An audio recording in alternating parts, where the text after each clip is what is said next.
Звільнити військовополонених моряків. Сьогодні у Міжнародному трибуналі з морського права у Гамбурзі відбудуться слухання позову України проти Росії. Він стосується захоплення у листопаді минулого року 3 українських військових кораблів та 24 членів їх екіпажів.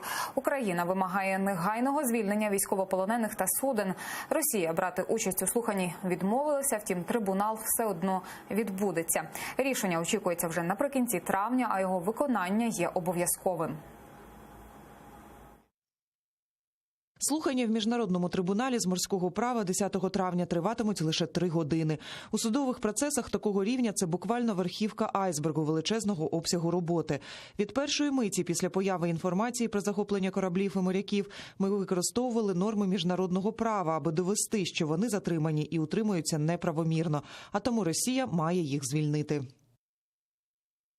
Если трибунал примет доводы украинской стороны, то тогда есть шанс, что через несколько недель будет принято решение, которое обяжет российские власти освободить захваченных военнопленных моряков. Россия может отказаться выполнять. Опять-таки, это может повлечь за собой, скажем так, последствия политического и экономического характера. Неисполнение решений международных судов может послужить основой для принятия политических решений, в том числе санкционного характера.